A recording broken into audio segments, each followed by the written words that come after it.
Before proceeding for the day, I would like to give you a quick recap of yesterday's sessions. The day started with an enriching lecture by Dr. Sardar Singh on chalky and late silkworm rearing, where Sir introduced us about the early and the late instar rearing stages, which was followed by a very informative and interactive session by Mr. Surinder Bhatt on post-cocoon technology, sorting and defrosting, where Sir has shown us the different varieties of cocoon and the different techniques like weaving, reeling and the hand looming.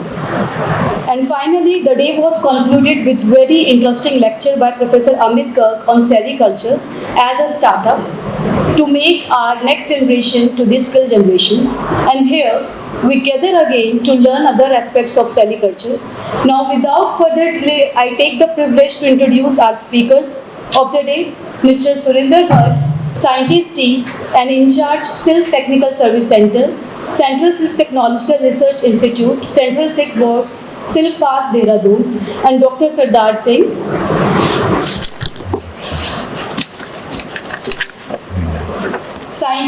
Scientist D and Head Regional Sericulture Research Station, Central Silk Board, Ministry of Textiles, Government of India, Sahaspur, Dehradun, Uttarakhand. Please welcome Sir for the talk. Please have a huge round of applause for Mr. Surinder Singh.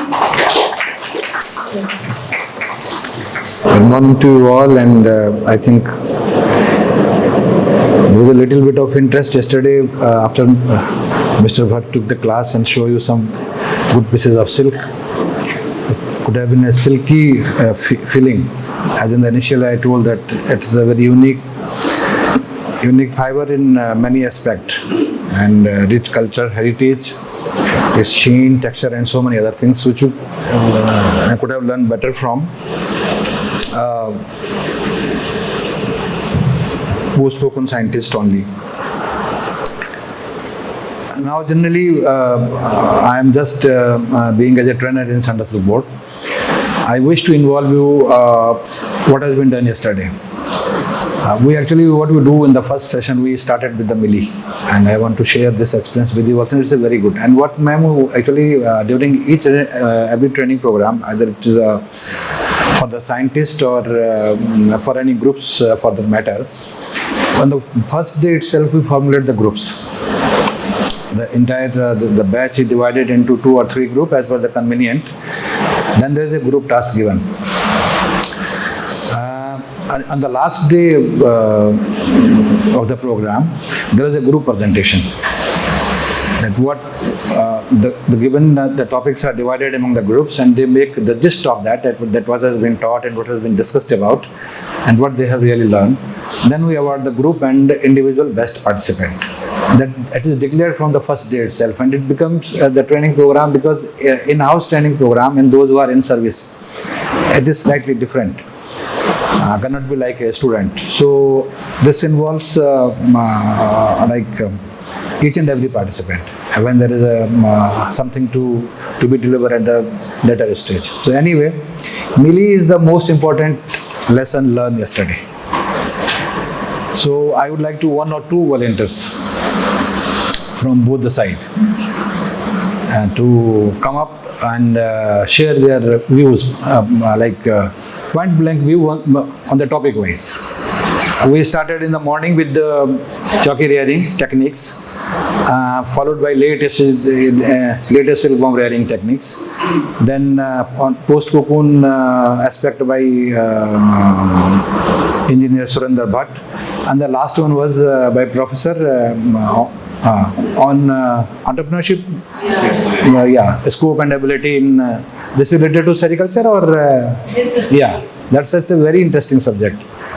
Wish we could have also attend, but I would like to listen from you that what was the real discussion during that thing also. So please, anybody who can start it with.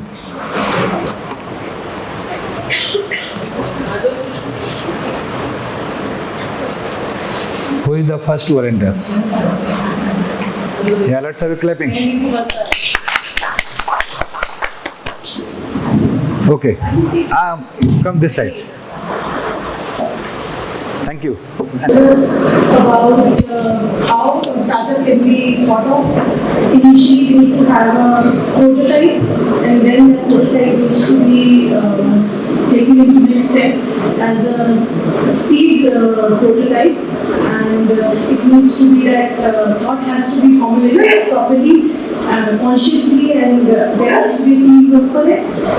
That team will go ahead and go for next step. That would be either application of it, that could be in the form of AI or any other stream, and then after proper funding, it could go to the next level, and next level would be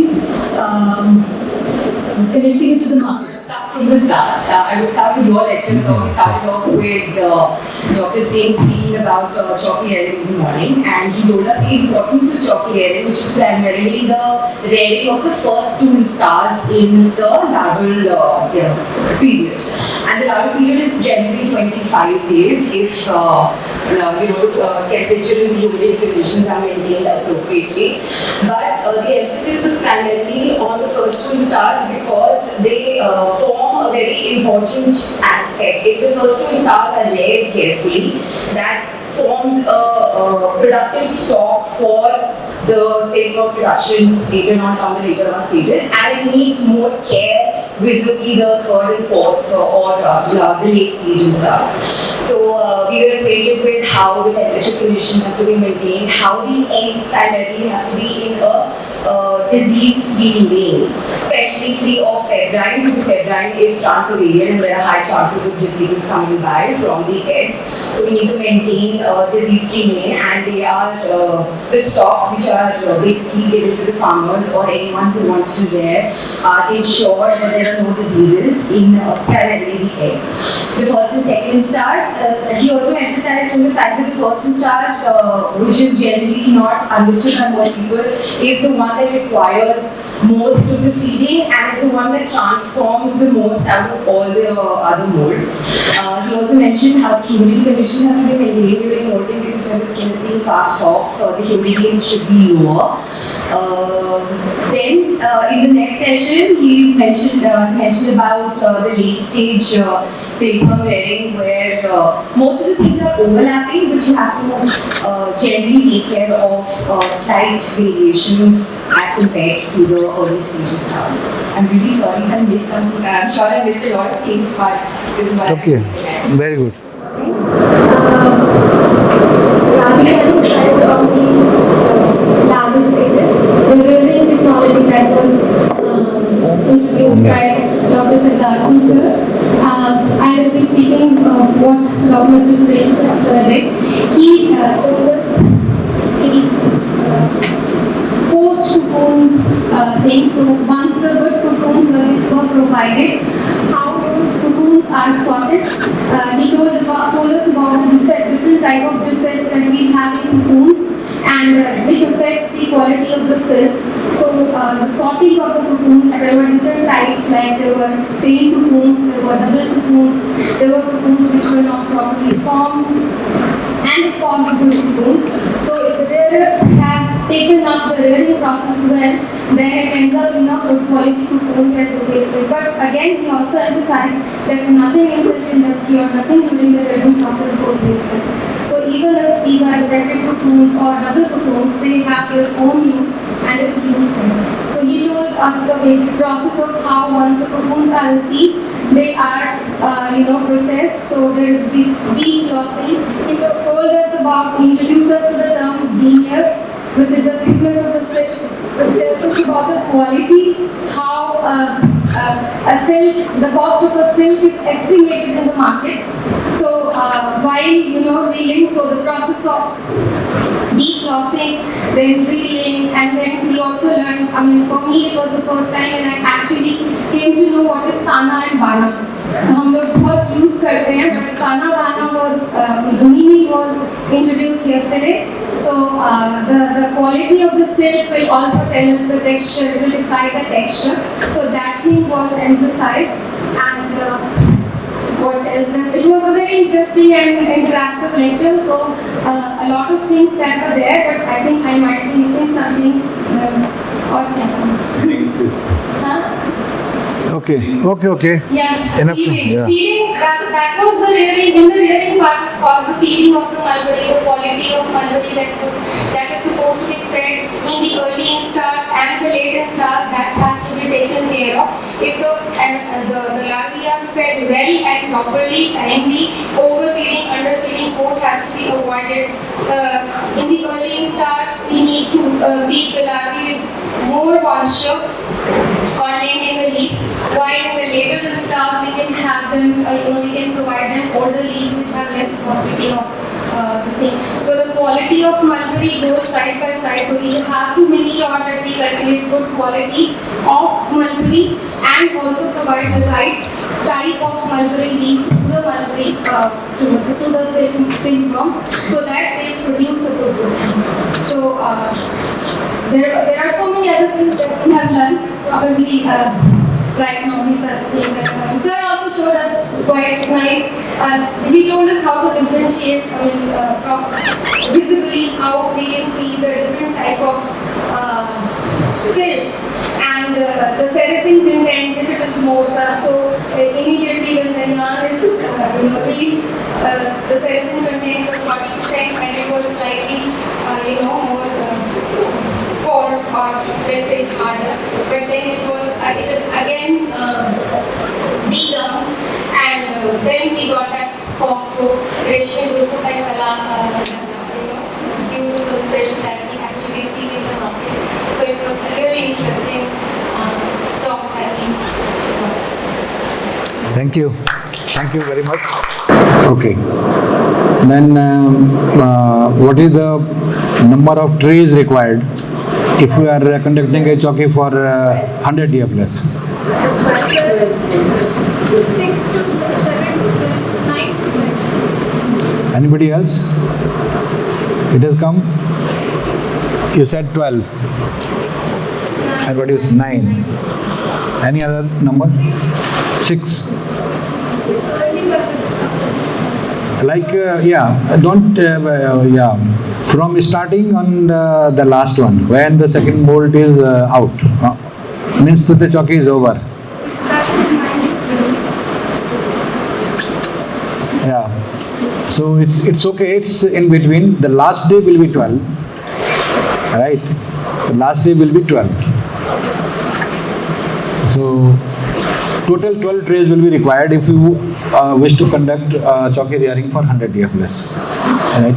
What is the quantity of mulberry leaves required for conducting the complete rearing of 100 year plus? It is related to late age rearing. 200. Total the quantity of mulberry leaf. Now I have shown the table actually. I think you have missed that. It will be in between 1500 to 1600 kg for 100 year plus. Depends on the hybrid combination being reared. In the last instar itself, it will be 150 or something to 1300. Yes. No. Fifth no 1500, 1250 around. Yeah, 1200 to 1250 is the final instar. So 1500 is Yeah, it starts from 45 to 50 kg in third instar. Right? 23 kg is required for chalky rearing for the initial 2 instars. Then we start with the other 45 to 50 kg. Then 200 to 250 kg in fourth. Then 1200 to 1250 in the final instar. These are the broad figures. How many molds are there? 4. 5 instars, right? And what was yesterday in the late age? Yeah. What is the spacing required for the say the final star of silkworm rearing for 100 year plus? The floor area or the rearing bed area. That you please note down and read from that the manual. I think, madam, it will come up, na? So just to raise your curiosity level that these all are the figures which is already given there. So it is already given in that this thing. 700 Square feet. Yeah. Then how? 700 square feet is the correct answer. Then what will be the number of trays? I told you yesterday the size of a tray. It is a fixed size.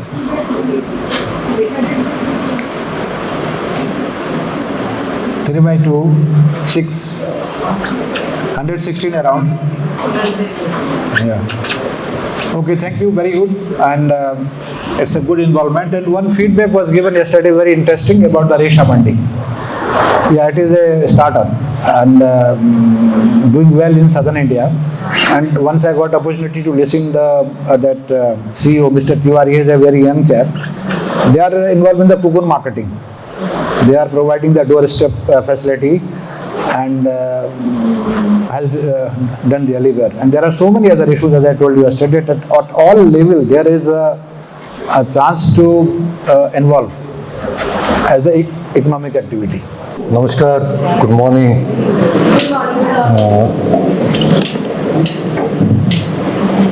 Thank you, Dr. Sardar Singh, for conducting a very good exercise. This is actually called the feedback.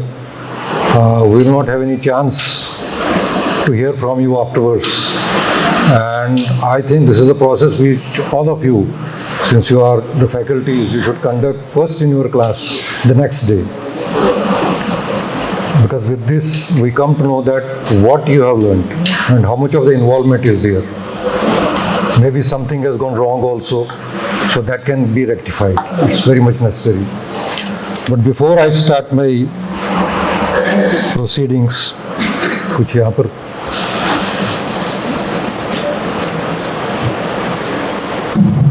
first I want all of you to introduce yourself.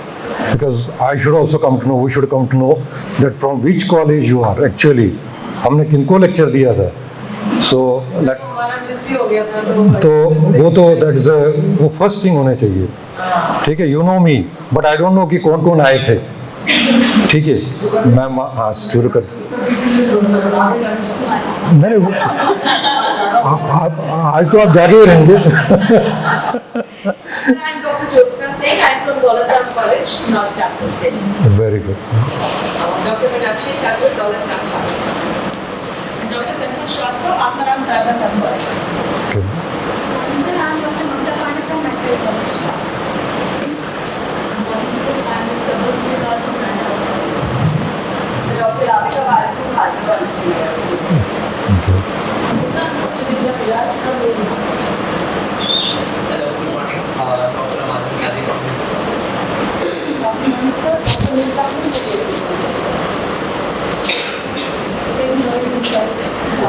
Sir, Dr. Neelam Singh from Matala. from here on. Dr. Rahul Dev from Academy. Vinit Kinderwal from KMDC. Kanika Jana from Acharya College. Good morning, everyone. I'm myself, Dr. Usha Singh Gerwal from Zakir Hussain College. Good. I am Ramesh Agarwal. I am working as associate professor in the Department of Geography. Good.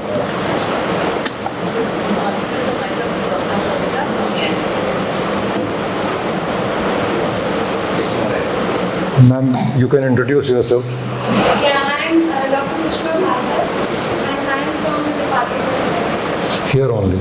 Good. Good ma'am. पीछे जो हमारे बैठे हैं, अच्छा they are from UNDC only. Organizers. आप भी. चलिए. Very good. Very good. Thank you. Thank you very much. How many colleges are there? I mean, the faculties. So six colleges. 5 to 6 colleges. 5 or 6? So 6 colleges. Maybe, sir, you should. Okay.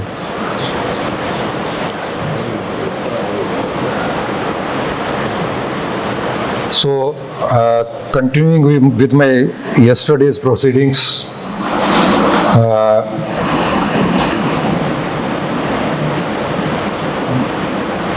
regarding sorting of cocoons. Now, these are the types of defective cocoons. These I have already explained, and the photographs that have been taken by me only. I have not taken from any book. I got the cocoons from Dr. Sardar Singh, whatever he was sending, or from the field. Just segregated them, sorted them, and just made a slide. This slide I am placing everywhere.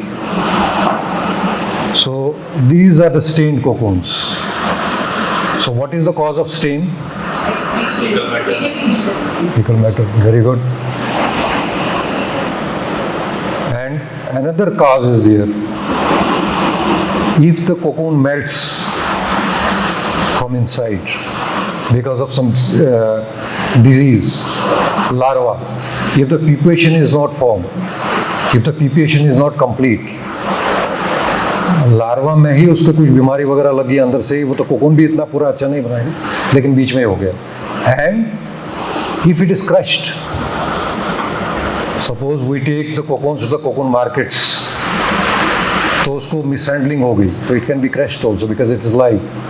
तो crush होने से अंदर से जो भी उसका वो निकल जाएगा सारा, so that will also be a stain. तो this thing we have to separate. Why it's important stain वाला, क्योंकि ये when we are boiling the cocoons, it spoils the entire bath. जो कुकिंग बाथ है पूरा उसमें, what for our cocoon that is produced in north western region is famous for luster. That is the bivoltine silk which is formed in this area, which is produced in this area, and in Bangalore also, in South also. But especially this area is famous for producing bivoltine silk only. So the luster we have to prevent, the color we have to prevent. It should be shining, it should be the same color, natural color. So we should not stain the entire lot. So that's why it has to be removed. When we boil it, these stains they come out and it spoils the full cooking bath. That's very important.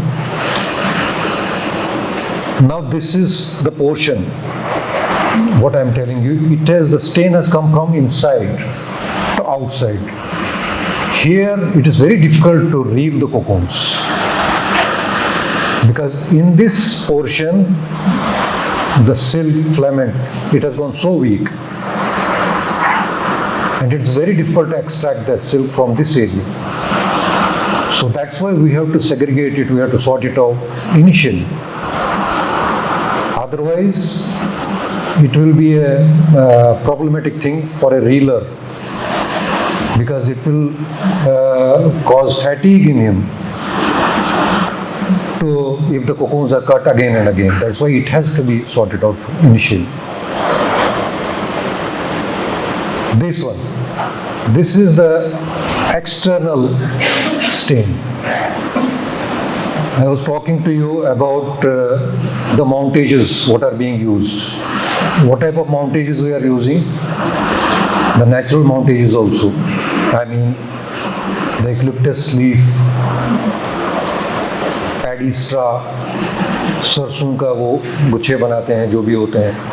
तो मैं एक slide आपको बताऊंगा, वो भी अभी नहीं, कि इसमें नेक्स्ट सेशन में मैं आपको बताऊंगा. तो वहाँ से क्या होता है, इफ दैट लीफ इज, वो वेट है, तो वहाँ से क्या रंग इस पर चढ़ जाता है, जो भी उसका है स्टेन इस पर चढ़ जाता है. बट ये वाला स्टेन, दिस इज नॉट इतना ज़्यादा वो ये नहीं है खराब नहीं. यहाँ से थोड़ा सा ऊपर का फ्लॉस निकाल के नीचे वाला जो है we can reel it off. But जो वो दूसरा वाला एक्सक्रीटा वाला जो आपने कहा है, फीकल मटेरियल, एंड जो इंटरनल वो जो मेल्ट कोकून हो जाता है because of diseases, it sticks on to the layers, तो वहाँ से वो उसका पूरा वो डैमेज हो जाता है. So that can not. यहाँ पर हम थोड़ा सा निकाल सकते हैं सिल्क, जो हमारे रीलर्स हैं थोड़ा बहुत ये डाल देते हैं, लेकिन ये हमारी रिकमेंडेशन होती है कि इसको भी हम अलाउ नहीं करते हैं. So that's why before spinning off the cocoon, जैसे भी वो मटेरियल होता है, that has to be dried to certain level. It should not be very hard also, it should not be brittle also, it should not harm the silkworm also. एकदम वो pointed उसके leave हो जाएंगे तो उसको भी हर्ट कर सकता है. तो तो कुछ थोड़ा सा मॉडरेट लेवल पर हम उसको धूप में 1-2 दिन रखते हैं, उसके बाद वो माउंटेज मटेरियल डालते हैं। तो तब क्या होता है, this stain can be prevented. ये अगेन थोड़ा क्लोजर व्यू में जो इंटरनल वाला है स्टेन, तो ये इंटरनल, ये अंदर से आया है। The cocoon, that pupa has melted, larvae has melted. So how do we identify the external? वो आपको खुद मालूम पड़ जाए। सपोज बाहर वाला है, आपको मैंने बताया वो लाइट है, यू कैन योरसेल्फ, वो जब बाहर से इट कम्स विद एक्सपीरियंस, जब अंदर से बाहर तक होगा। देखिए ये जो है, दिस इज नॉट एक्सटर्नल। आपको जब मेरे I had some cocoons yesterday, कल मैंने रखे थे, उसमें क्या है, I wanted to show you those cocoons. The cocoons there, they have developed fungus. तो फंगस इनसाइड भी हो सकता है, आउटसाइड भी हो सकता है, लेकिन मोस्टली क्या है कि वो बाहर से ही उसमें होता है। तो यू कैन आइडेंटिफाई दैट। एकदम डीप स्टेन है, मतलब आपको ये दिख रहा है आपको, it has come from inside. ये आपको ये बाहर से नहीं है, बाहर से अगर होगा तो आपको खुद दिखाई देगा इसमें। तो it is very difficult to reel the silk from this cocoon continuously. हम बार बार करके उसको कर सकते हैं, but that is not economical. These are the deformed cocoons, D shaped cocoons. आप देखिए कैसे यहाँ पर कट लगा हुआ है, कहीं पर आपको है ना मार्क्स लग रहे हैं। तो ये the mountage material is not good. और कोकून जो उसने बनाया है, उसी जो शूट फिटिंग हमने की है, तो वहाँ पर उसी डंडे के साथ उसने बनाया है। He did not get the space. तो जहाँ से वहाँ पर वो होगा तो वहाँ पर उसका मार्क लग जाएगा। जो मार्क लग गया, that is a deep mark. तो it is very difficult to extract silk from that area so easily. और वहाँ से कट एंड कट हो जाता है। तो इसके लिए इस कोकून को पहले हमने सॉर्ट आउट करना है। थोड़ा क्लोजअप में देखिए आप। In the initial stages of our career, because I have involvement, I started my career with cocoon marketing when I joined Central Silk Board in Bihar, then in Punjab. तो वहाँ पर the farmers, they used to get in 90s, I'm telling, I think 92. They used to get 20 rupees a kg for production of 1 kg of Mistari yarn, though that is slightly inferior race-wise, but quality-wise that's also good. But with our efforts, the rate was enhanced to 80 rupees per kg those days because of our efforts.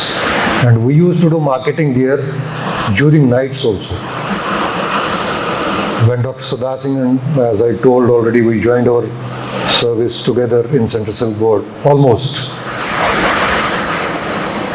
So he had come from Dehradun, I had come from Bombay, basically from Kashmir, good places, but working in Bihar, it was so difficult for us. Many a times we thought that we will leave the job. What is this? I have come from Bombay, in Bihar, in Kishanganj, Purnia district. Now the things might have changed. I don't know now. There we never used to get light, continuous light. Once we didn't get light means electricity for 36 days. इतनी वहाँ पर problems थी. Continuous. And here you people, you pay for candlelight dinner. There it was a natural thing for us. खैर मैं किसी का ये नहीं, उस टाइम की बात कर रहा हूँ, लेकिन मेरा कहने का ये मैं क्यों आपको बता रहा हूँ। I left Morarji Mills. I had a job in my hand from Bombay Dyeing, Khatau Mills.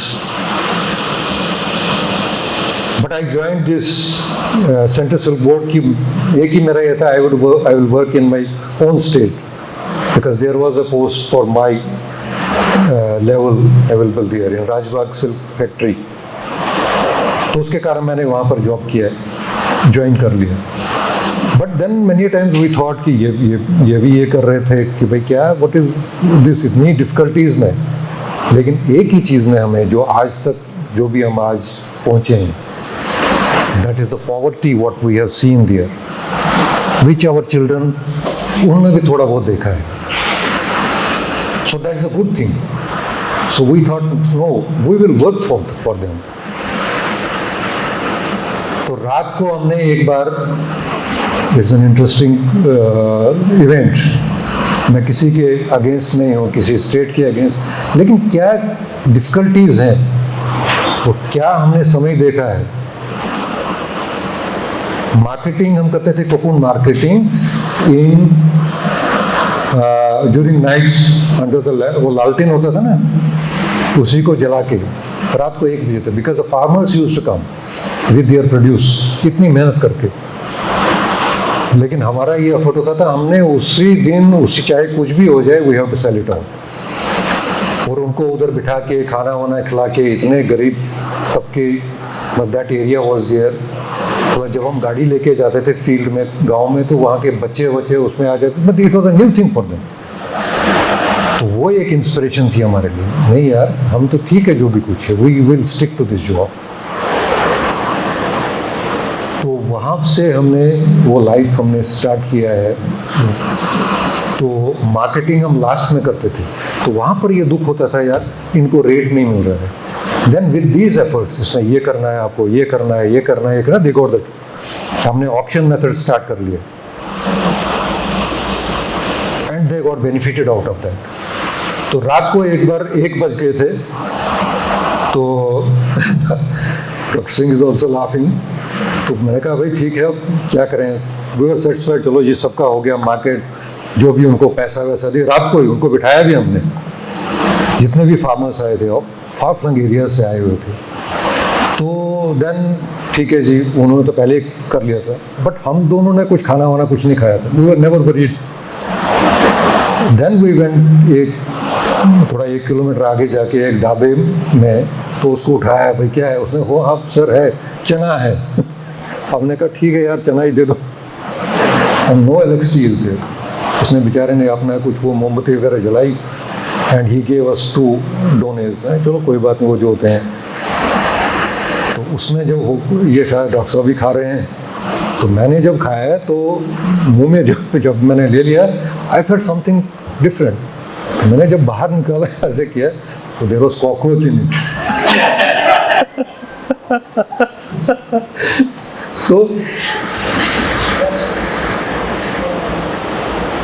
वहां से हमने अपनी लाइफ स्टार्ट की, and I am pure vegetarian. तो हमने ये देखा कि चलो यार हमने तो देख लिया है, इन लोगों ने तो कल यही खाना था या यही खाते होंगे, तो अगर देखिए इनकी कितनी डिफिकल्ट लाइफ है। उसकी गलती नहीं थी, लाइट नहीं थी, कुछ नहीं थी। तो we could have, when I came from these mills, money wise sky was the limit there for a production engineer in textiles. उस टाइम अगर हमने यहाँ पर ज्वाइन किया बहुत ही लेस में, लेकिन वहाँ पर मुझे बहुत अच्छी तनख्वाह मिल रही थी प्रोडक्शन में। लेकिन वो छोड़ के हमने कहा कि नहीं, we will stick to this job. Why I am showing you all this, suppose आपके स्टूडेंट्स आएंगे in future, discipline will be created, I mean the subject, तो you have to teach these things, जो practical things. तो sorting of cocoons वहाँ पर बहुत ज़रूरी है। तो यही चीज़ें हमें, भाई हमारी तरफ से क्या योगदान होना चाहिए। सो ये बहुत ही स्मॉल इंटरवेंशंस है, they are not, we are not in academics, आप जो जैसे हम नहीं जानते हैं, बट हम क्या कर सकते हैं। तो वो एक चीज़ थी, दैट्स वाई यही चीज़ हम अपने फार्मर्स को भी बताते हैं। I am not taken these snaps from any book, खुद लेके खुद करके ये चीज़ें हैं, ये मैं बताता हूँ और आपको भी वही बता रहा हूँ।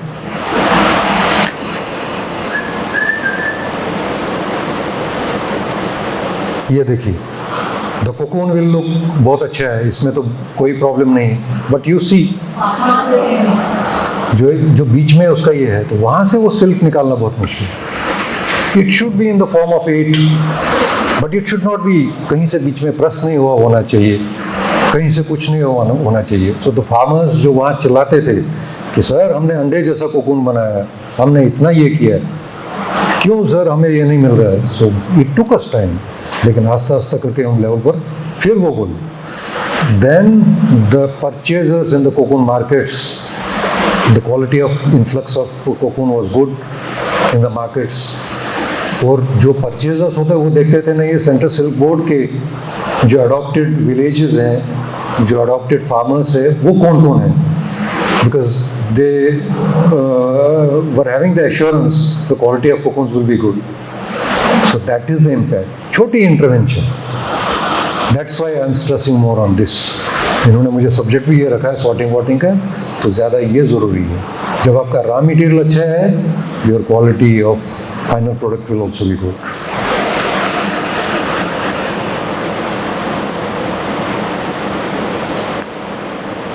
यू सी अगेन, ये देखिए एक साइड से ये पूरा ये हो गया, फ्लैट हो गया है, कुछ कोकून्स दिखाई दे रहा है आपको। That means they have stuck, उनको स्पेस नहीं मिली है जो हमारे लार्वे हैं फॉर स्पिनिंग, तो उन्होंने दीवार के साथ बना दिया। और जहाँ से वो फ्लैट हो गए हैं वहाँ से सिल्क निकालना बहुत डिफिकल्ट है। बिकॉज मैंने आपको जो कल कहा कि व्हाट इज़, मतलब आपने भी पूछा था मुझे, केमिकल कंपोजिशन ऑफ सिल्क, अगर आपका वो मतलब था, तो उसमें क्या है कि 75% तो फिब्राइन है, 75% मेन स्ट्रक्चर जो सिल्क का है that is fibroin, 2 proteins are there, and 25% is sericin.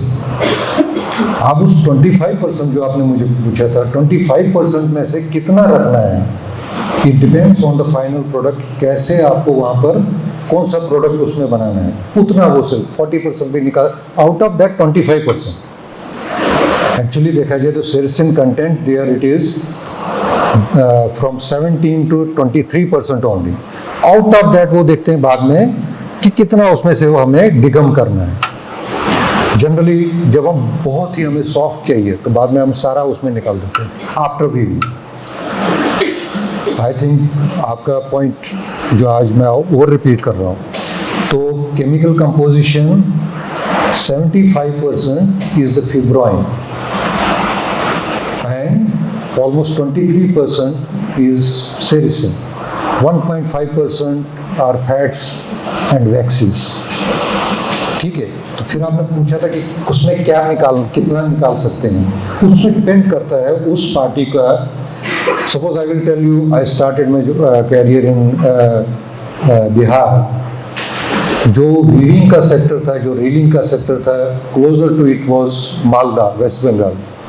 तो what they used to do there, वो रात भर जो है कुकिंग जो बेसिन होता है, जो थाला होता है जिसमें वो कुक करते थे, क्योंकि सेरिसिन तो उसमें निकल रहा है, तो उसको वो रात भर रखते थे।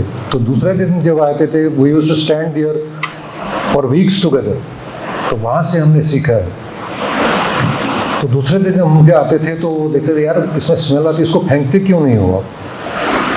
लेकिन they used to keep it in order to, उसी में वो कोकोन, फ्रेश कोकोन डाल के कुक करते थे। दो फ्रेश कोकोन्स नेक्स्ट डे उसी रीलिंग वाटर में, उसी कुकिंग वाटर में they used to cook it. Why, वो कोई नहीं बताता था, लेकिन we used to stay there. हम तो उनकी जान खाते थे, भाई ये बताओ क्या है, why you are doing this, because they wanted to add on the weight. तो सेरिसिन का वेट उसमें सिल्क में चढ़ जाता था। तो उससे क्या होता था, ये ट्रेडमार्क था उनका। उससे क्या होता था, वहाँ पर वो फिर जाते थे and they used to get, थोड़ा वेट उसका बढ़ जाता था। तो उसको कोई चैलेंज नहीं कर सकता, it is all natural. But that was possible only in mystery cocoons where the colour is already pale yellow, तो उसमें थोड़ा बहुत चल जाता था। बट उससे क्या होता था, सिल्क बिकम्स कोर्सर। तो जब उसको सॉफ्ट करना है तब आपको उसको डिगमिंग करना है। So now you understood कितना होना चाहिए. You should not misunderstand the things. 75% and 23% उसमें कम भी हो सकता है. And 1.5% are the waxes and fats. 0.2 or 0.2 something % is the fibroin ash, so we need not go in that much detail. But So the fiber yarn that you showed us yesterday before the final decoming, that was having 40% of No. 20%. No. That was having the 25%. That's already having 20%. Suppose 5% goes in that reeling and cooking and all that, but 20% was still there. That thing we are removing afterwards. Why it is necessary to remove? First thing is that we have to make the silk soft. Secondly, if there is sericin, say what is sericin? Sericin is the sticky matter. It is a glue. It is a gum, which is sticking to the fiber, that is fibroin. So that has to be removed. If it is not removed, the dye uptake will not be more. It will hinder the dye uptake. That's why आपका dye uptake means, समझ रहे हैं आप dye, what is dye? Dye is color, रंग. तो dye uptake अगर उसमें वो sticky या sericin रहेगा तो उसका कम होगा. तो if you want more, आप इसको जो मैंने डिगम्ड सिल्क को इसको आप डाई करेंगे तो dye uptake will be more अच्छी होगी and it will be lustrous. ठीक है, but there are two ways. या तो आप क्लॉथ को डिगमिंग कर सकते हैं या तो आप कोकून को सिल्क को कर सकते हैं. इट डिपेंड्स आपको कैसा वीव बनाना है. जैसे कांचीवरम आपने कहा, वहाँ पर उनको यार्न करना पड़ता है क्योंकि उनको फैब्रिक में वीव में ही उसको डिज़ाइन डालना है. तो ये जो कोकून्स है they are very difficult to reel. आप देखिए इसकी शेप ही नहीं, हार्ट की शेप है, कहीं पर डिफेक्ट लग गया है. सो ये हमारी थोड़ी इंटरवेंशन से पहले क्या होता था, the defective cocoon percentage. Sir are you okay? एक सवाल पूछिए. हाँ बिल्कुल. अब मैं कौन ऐसे तो कितनी रेट है, लेकिन आप डिफेक्टिव में रखते हैं लास्ट टाइम. कौन सा डिफेक्टिव आप देखिए सर, इसमें कुछ ना कुछ स्कार लगा हुआ है. अगर आप नज़दीक से देखेंगे, आप इधर आके देखिए, आपको दैट विल कम. ये बिल्कुल आपको साफ दिख रहा है क्योंकि why we have done it. आपका बिल्कुल कहना सही है, आपको नहीं दिखेगा. Same thing our farmer was also telling. What is the wrong in this? आपके इंटरवेंशन से डिफेक्टिव को बनाने बंद हो या ट्रांजिशन डिफेक्टिव कोकून कम हो गए. आने बंद? हाँ, बनते होंगे. यस, क्योंकि क्या है, जब उन्होंने माउंटेज मटेरियल को अपने ठीक कर लिया, जब उन्होंने ठीक से स्पिनिंग की, temperature and humidity they maintain everything, जो उन्होंने स्ट्रेन्स को कम किया. एक चीज़, एक हमारा माउंटेज होता है दैट इज कॉल्ड चंद्र की. एक जैसे होता ना, एक जूट का एक मैट लेके, ठीक है, वो मालदा में है. Why the cocoons are very good. उसको वो बीच में से ऐसे वो फूल जैसा वो डालते हैं ऐसे, उसमें they pick up the cocoons and उसमें डालते हैं. The space is fixed. Larva उसमें डालते हैं. राइप लार्वा को डाल के they keep it in the tilted way. That चंद्र की वो इतना बड़ा बोर्ड होता है, इतना ही, और उसको बीच में वो ऐसा वो बनाया हुआ होता है, एक स्पेस जैसे ऐसे करके. हाँ, सर्कुलर टाइप. हाँ, यस, राउंड. तो उसमें जो उसका जो गैप होता है, डेप्थ इज ऑलमोस्ट उसमें 1-2 इंच रहती है. ठीक है, 1-2 इंच रहती है. तो उस डेप्थ में वो उस लार्वे को डालते हैं. तो मैं क्यों वो आपको बता रहा हूँ कि मालदह के कोकून्स की क्वालिटी क्यों अच्छी है, क्योंकि वहाँ पर वो उस चंद्रिकी का यूज़ करते हैं. आप जाएंगे, दे कीप इट, जब उसमें डाल दिया उन्होंने राइप सिल्क फॉर्म को, so they keep it in this form. यहाँ से डंडा रखते हैं, यहाँ से ये राइप सिल्क फॉर्म है. यस, क्यों है? क्योंकि जो उसका फीकल मटेरियल, क्या आपने बोला, एक्सक्रेटा जो भी है, वो पास होके वो सारा नीचे गिर जाता है. तो प्रिवेंशन ऑफ स्ट्रेन्स उधर ही हो गए. You see their technology, we have to learn. Somebody has propagated from us only, but we have learned from them also. ऐसे ही चीज़ आपका प्लास्टिक कोलैप्सिबल माउंटेजेस में भी, वहाँ पर भी स्पेस फिक्स है. तो आपका जो कोकून है उस उतने साइज का बनेगा, तो उसमें भी अगर कुछ होगा तो वो नीचे गिर जाएगा, उसके नीचे कोई लेयर नहीं. So So that's why these things are very important. ये देखिए, ये मैंने क्लियरली आपको बताया, ये आपको दिख रहा है वेदर ये डिफेक्टिव है कि नहीं? क्यों? ये फ्लैट है, इसमें जो ये अब क्या करते हैं, इतना स्किल होता है हमारे रीलर्स जो है, वो इसमें से भी जो ये ऊपर वाला है वो बार बार करके, ठीक है, लेकिन अंदर से वो निकाल लेते हैं। अच्छा, लेकिन वो क्या है, that adds to the cost. What is this? हाँ, ये तो मैंने लिखा है, दिस इज डबल कोकून।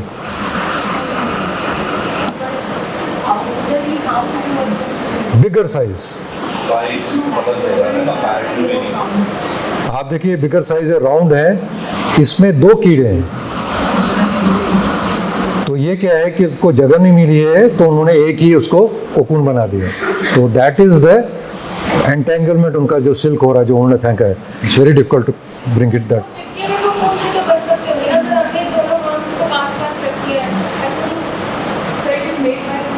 नहीं, हाँ, 2 सिल्क वॉर्म्स। नहीं, वो नहीं है, उनको तो एक ही जगह, एक ही है ना, एक ही में घुसना है ना। तो वैसा हमने आज तक नहीं देखा, जैसे आपने बैंगन में देखते हैं, टमाटर में देखते हैं, वो हमारे इसमें नहीं आया आज तक। तो वो बन ही नहीं सकता, because he is the specialist in that. हमें तो मतलब है कोकून से, बट हम इनको बताते हैं भाई हमें ऐसे कोकून नहीं चाहिए।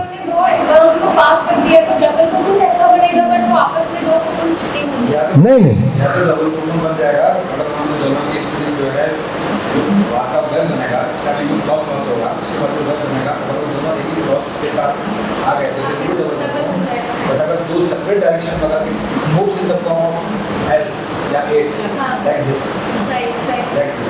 दोनों का पेरिफेरल हो जाता है, तो उसमें जो फिलामेंट है ऐसा गंभीर स्ट्रक्चर नहीं किया उसमें। लेकिन वो हमें वो आज तक ऐसा नहीं हुआ है, उसको वो एक ही बनता है उनका, दोनों का। उसका साइज से कितना बड़ा होता है? Almost double, we call double. हाँ, yes ma'am, I will show you also, कोई ऐसा नहीं, इनके लैब में भी रखा हुआ। बिल्कुल, आपने देखे ना ये साइज, तभी मैंने ये खुद फोटोग्राफ्स लेके मैंने ये आपको ये बताया कि देखिए इसमें साइज कैसा है। So this is double cocoon. अब ये है, these are the reelable cocoons.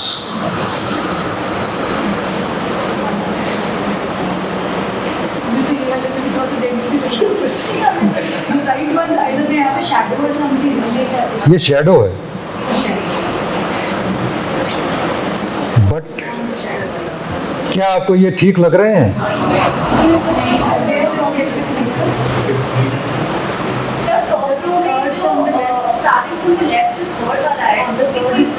मतलब साइज में बड़ा एक डबल कोकून टाइप लग रहा है, but I understand it comes from expertise, but अगर somebody starting off, तो how would they distinguish? See, exactly. This is why they are all good cocoons. They are all reelable cocoons. Reelable, reel होने के लायक है वो, but their shape and size is not unique. But they are good cocoons. यहाँ पर आ जाती है हमारी sir की एक्सपर्टाइज काम, जो ये देते हैं। तो मैं ये ट्रिकी, अब ये बताइए आप कैसे हैं? ये यूनिफॉर्म साइज है, ठीक है, स्लाइटली हो सकता है, लेकिन ये है, और मैं भी कोई कितना खतरनाक फोटोग्राफर नहीं हूँ। तो ले लिए हैं ये, जो मेरे पास आए थे कोकून, जो हमारे पास टेस्टिंग के लिए आते हैं, जो हम टेस्ट करके जो ये कोकून बनाते हैं, वो हम एक्सपेरिमेंटल उसकी टेस्टिंग करते हैं for all parameters, reeling parameters. फिर इनको हम देते हैं उसके रिजल्ट्स, तब ये उसको आगे फील्ड में पॉपुलराइज करते हैं।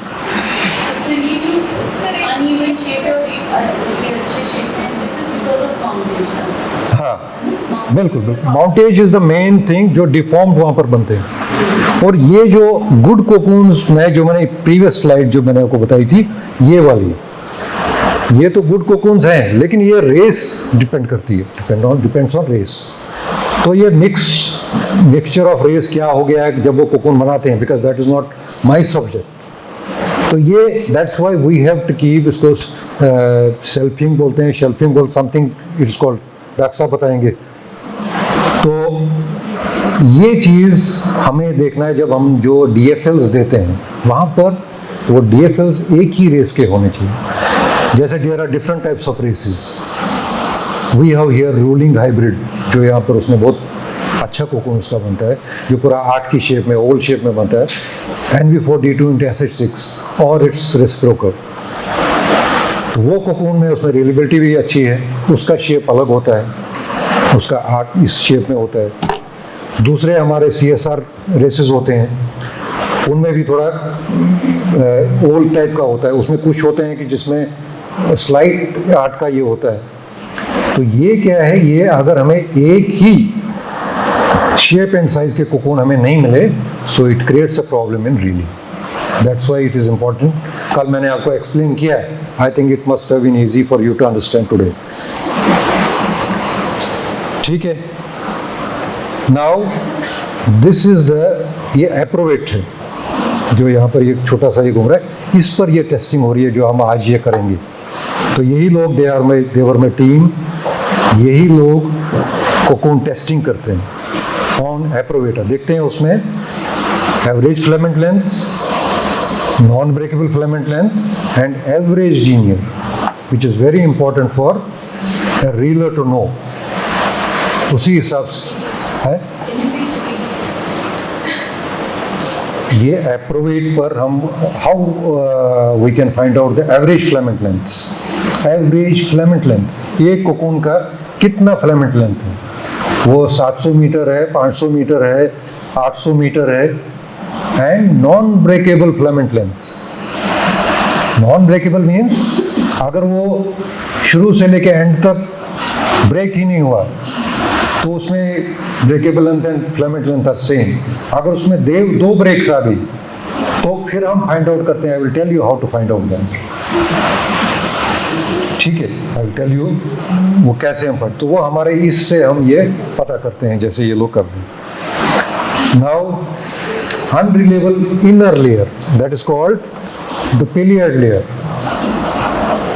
पिलियर्ड लेयर, PILIADE, पिलियर्ड लेयर।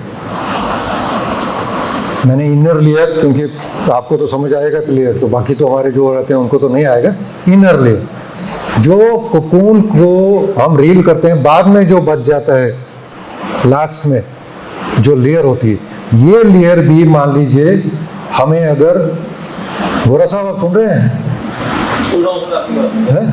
आपकी बात ध्यान से सुन रहा हूँ। बिल्कुल बिल्कुल, मैं वही सुन रहा हूँ कि बड़े ध्यान से देख रहे हैं। मुझे देख रहे हैं कि इधर देख रहे हैं? मैं आपको ले ठीक ठीक। तो coming from left to right, अब मुझे आप बताइए which cocoon is the best?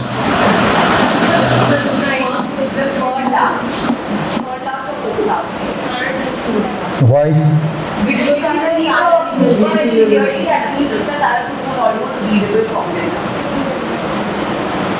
कई ऐसे होते हैं जो बिल्कुल ही प्यूपा में निकल जाता है, लेकिन वो उसमें क्या होता है, पिलियर्ड लेयर कट जाती है, खुद ही कट जाती है, तो वो नीचे गिर जाती है। वो हमें अब हाथ से निकालनी पड़ती है, because otherwise the full gamete will break.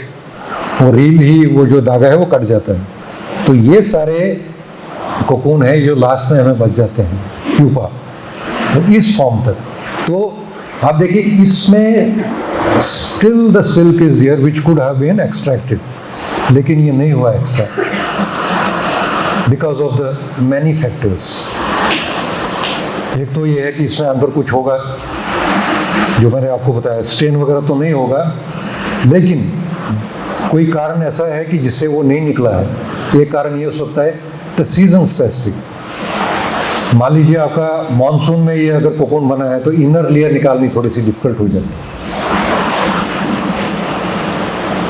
दूसरा है कि इसका अंदर तक कुकिंग नहीं हुआ है, which is very important factor. आगे मैं बताऊंगा आपको why that is very important. जो कुकिंग है, चलिए बता ही देता हूँ, बाद में याद रहेगा नहीं रहेगा।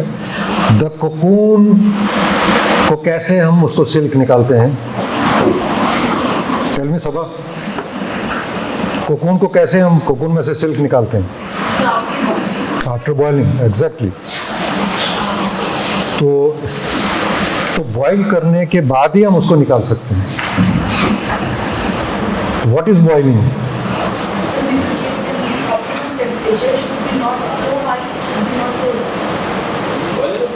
Boiling. That means cocoons have to be boiled. But the exact word is cooking. Cocoon cooking. This is the backbone of our silk industry, reeling industry. Cooking. जैसे आपने, मैंने कल भी बोल रहा था, if you have a hotel, उसमें खाना अगर ठीक से नहीं अध पका बन गया या अच्छा बन गया तो कोई नहीं आएगा। आपका बहुत अच्छा है तो everybody will come. Same thing here also. Here the important thing is the cocoon.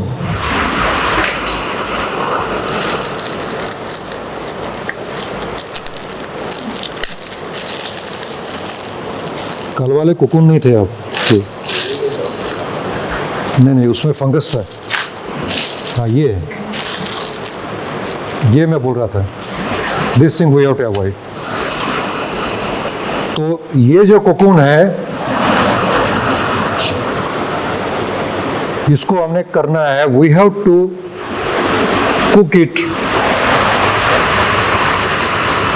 So that all the layers are soften.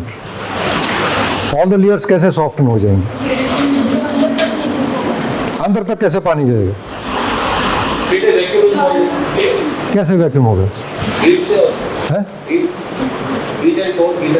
Heater से कैसे वैक्यूम होगा सर?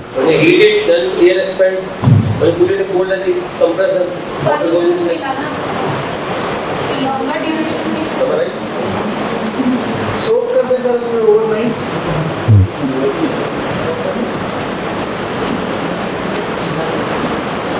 एग्जैक्टली, आप बिल्कुल ठीक बोलिए। कोई भी चीज़ बनाने का सही तरीका ये है कि सोक कर दिया जाए टाइम के लिए। इसके बाद नहीं, you are right, but that is possible. वो हमारा जो मैंने कल डाबा कोकून बताया था, उसको हम रखते हैं, बट नॉट दिस मलबरी। अगर इसको आप रखेंगे तो ये एकदम ये ख़त्म हो जाएगा। ठीक है, overnight we can not keep it. ये एकदम पूरा ये हो जाएगा, the quality will deteriorate there itself. इसको हमने उसी टाइम करना है। व्हाट ही सेड, थोड़ा इनको पता है वैक्यूम होता है, वो होता है, ये, but exactly what is the mechanism, how is to be done? Main thing what you have to remember, simple things. The cocoon has to be cooked from inside and from outside. Inside से कैसे cocoon cook होगा? That means the water should enter inside. It's very good thing. आप बोल रहे हैं कुछ, तो sir मुझे आप बता दीजिए, थोड़ा एक्सप्लेन कीजिए क्या आप बोल रहे हैं। When you put a cocoon inside a boiling water, air inside the cocoon that expands, the vacuum creates. Okay, so when you put it in the vacuum कहाँ क्रिएट होगा सर? sir, expand होगा air को then तो vacuum कहाँ अंदर create होगा? sir air expand कर रहा है ना एयर एक्सपेंड होगा, that means that if you put it in a cold water, but a normal water, then is condensations will be there, what will go inside, क्योंकि space का fulfill करना है उसको। Yes, That's all. बट ये नहीं, अंदर आपको vacuum अगर होगा तो फिर पानी कैसे घुसेगा? मतलब इट विल, आपका जो है एयर एक्सपेंड हो जाएगा। What is the mechanism for that? Mechanism यही है कि आपको पहले उसको ये करना है। What is the process actually, जो प्रैक्टिकल प्रोसेस है, उसको आपको पहले कोकून को 80 डिग्रीज में थोड़ा बहुत इसको, दैट इज कॉल्ड रेटिंग, और even at 60 degree, depends on the quality of cocoon also. अगर आपका कोकून बहुत हार्ड है, थोड़ा सा स्टोरेज है, तो उसको टाइम ज़्यादा लगेगा, उसमें आपको टेम्परेचर भी थोड़ा सा ज़्यादा देर देना है, but we have to boil it in both the cases. अगर आपका फ्रेश कोकून है, उसमें आपको 2 मिनट में करना है, you can not do it more than that. 2-3 minute में ही सारा ये गैमेट खत्म होना चाहिए, कुकिंग का प्रोसेस। हाँ, नमस्कार। So what he is telling, ये ठीक बोल रहे हैं, बट थोड़ा एक्सप्लेन करना वो थोड़ा सा ये that has to be done by a professor. जब आप किसी भी चीज़ को हीट करते हैं, सपोज हमारे टायर्स हैं, हमारे गाड़ी के टायर्स होते हैं, गर्मियों में हम उसको हवा कम रखते हैं. वाई? बिकॉज वो एक्सपेंड हो जाएगा. अगर मेरे को 35 ज़रूरत है, मैं 33 ही रखता हूँ, बिकॉज ऑलरेडी वो 37-38 तक पहुँच जाता है. He is right in that sense. तो वो हम गर्मियों में रखते हैं, लेकिन ठंडी में हमें कोई जितना हमें चाहिए उतना ही हम रखते हैं, because it expends, air expends. तो इस कोकून के अंदर क्या है? What is inside it? Pupa and air. तो जब तक एयर इसमें रहेगी तब तक पानी इसमें नहीं घुसेगा. तो हमें क्या करना है? थोड़ा सा सोक करके पहले उसको, तो सॉफ्टन द आउटर लेयर. पानी भी तो घुसना चाहिए ना. तो जब वो हो जाएगी around 60-70 degree, that is called rating. और वेटिंग आप मतलब सिंपल वर्ड्स में, बट हमारे उसमें रेटिंग उसको कहते हैं, RETTING. Then we have to put, that is called 3 pan cooking. या तो उस कोकून, उस पैन से 3 पैन्स हम रखते हैं, उस पैन से हमने उस कोकून को निकालना है. Then we have to keep it immediately dip it into that hot boiling water. Boiling water में जब हम डालेंगे, what will happen? Exactly the same thing. जो कोकून जो पूरा ये हो जाएगा, वो गर्म होके उसका एयर जो है एक्सपैंड हो जाएगी. एक्सपैंड जब हो जाएगा, you will see in the cocoon cooking cage, जो कोकून बेसिन होता है जिसमें हम पकाते हैं, उसमें बुलबुले निकलते हैं. व्हाट इज दैट बुलबुले? दैट इज वो हवा निकल रही. फिर जो चीज़ उन्होंने बोली, वो कैसे हमने उसमें पानी अंदर घुसाना है, वहाँ से हमने वो निकाल के उस बेसिन में से, नॉट कोल्ड, थोड़ा सा ये होना चाहिए, not cold, up to 70 degree 80 degree तक पानी होना चाहिए. ऐसा नहीं एकदम बॉइलिंग में, तो वो तो 90 में हो जाएगा. फिर उसमें क्या होता है? You have to fill up that, जो इनर होता है, इनर लेयर होता है, वो जो इनर कैविटी होती है, वो पानी उसमें घुस जाता है. It is called permeation. That जो पानी जो है वो परमिएट हो जाता है अंदर थ्रू द पोर्स. लेकिन पहले क्या करना है हमने? Retting is very important. जो बाहर वाली लेयर है, that has to be softened, ताकि वो जगह हम उसको बनाएं, ताकि जो अंदर वाला वो है, that will easily come out the hot air. So the rating is done at what temperature process? It is done at 70 degree, 60-70 degree. That's all. आपको सोकिंग करना है just for some time, 1 minute 2 minutes. अगर आपका थोड़ा old cocoon है, तो उसमें आपको थोड़ा ज़्यादा करना है, ज़्यादा टाइम लगेगा आपको इस टोटल प्रोसेस में. उसके बाद जो डिफरेंट है, वो कितनी बॉइल कितनी देर में? वो आपको करना है ना फॉर अनदर 2 minutes.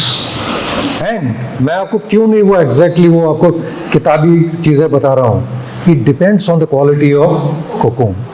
अगर आपका cocoon, that's what it's called, it's a very common word for you people also, that is the standardization of process. Sir, fresh cocoon की temperature range what time? Temperature is same. Time is less. उसमें आपको डालना है, थोड़ा red कर लिया है, उसके बाद निकाल दिया, उसमें डाल दिया है, फिर निकाल दिया. It will take hardly 3 minutes. और है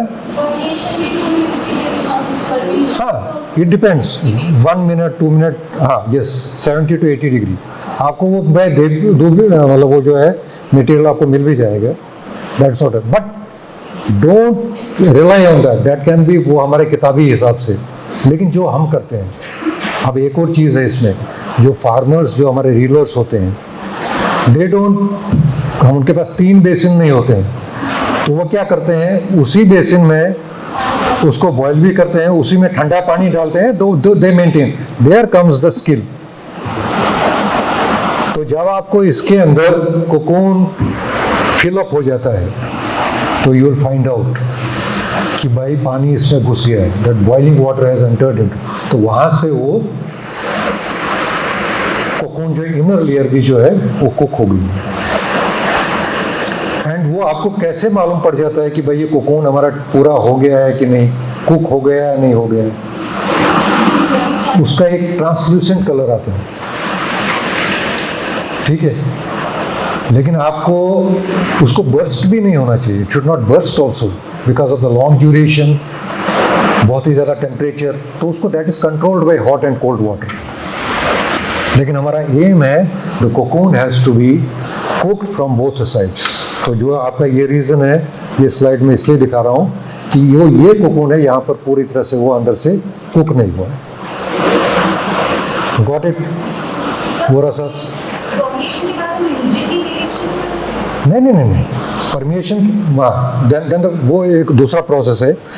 परमिशन हो गया, उसमें कोकून उसमें आ गया, आपको उसको पानी में ही रखना, उसको निकाल के 80 डिग्री टेम्परेचर में डालना, एक बेसिन में रखना है।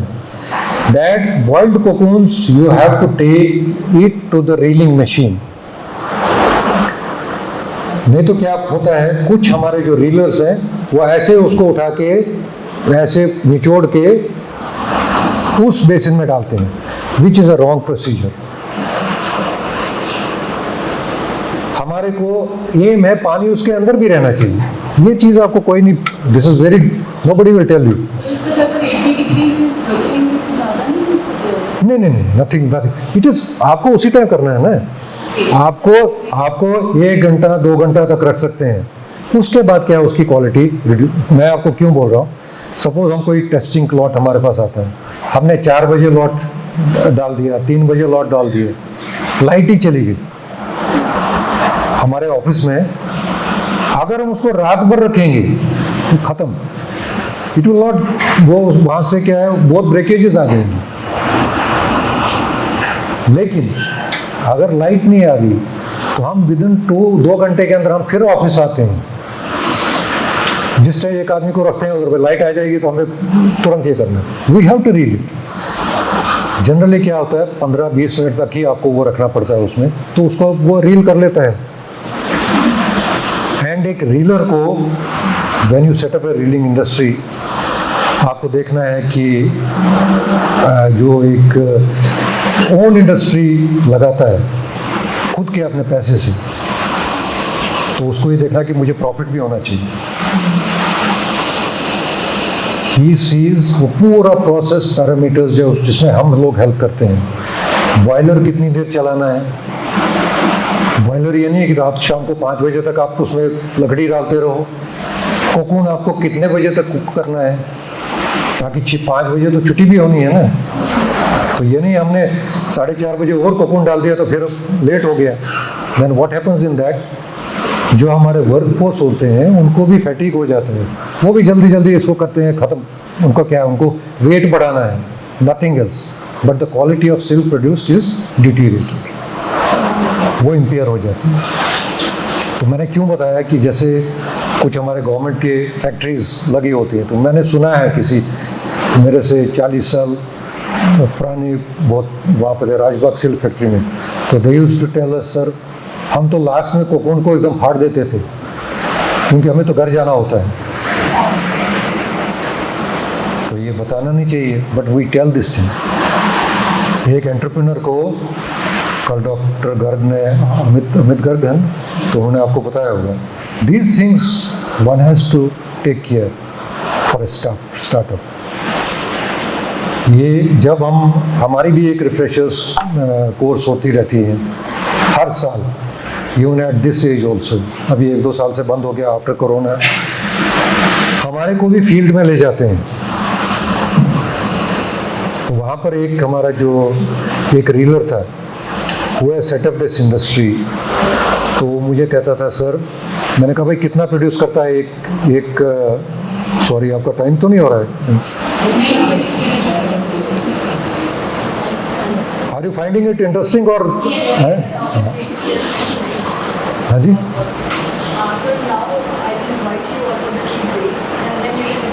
Just I will finish this, मेरा ये प्रेजेंटेशन में खत्म करूँ फिर दूसरा ये करेंगे विदिन 5 मिनट्स।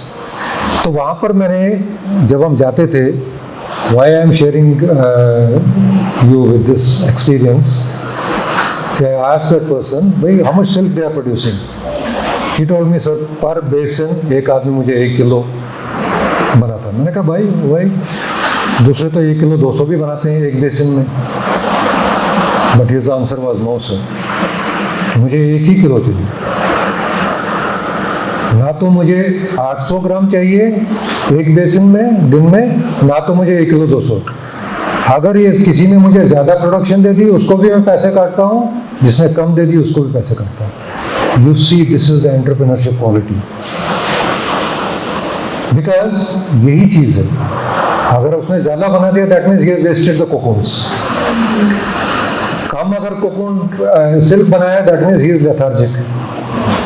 तो बोथ द केस बोला। और जिसने मुझे अच्छी क्वालिटी और अच्छा यही स्टैंडर्ड मुझे दिया है, 1 किलो मीन्स 1 किलो, 1 किलो कुछ ग्राम हो सकता है पर ज़्यादा या वेरिएशन नहीं होनी चाहिए, तो उसको मैं इंसेंटिव भी देता हूँ महीने के लास्ट। That's very important. ठीक है, तो यहाँ एंटरप्रेन्योर जिसको भी स्टार्टअप करना है, he has to keep all these things in mind. Sir एक बात, थैंक यू।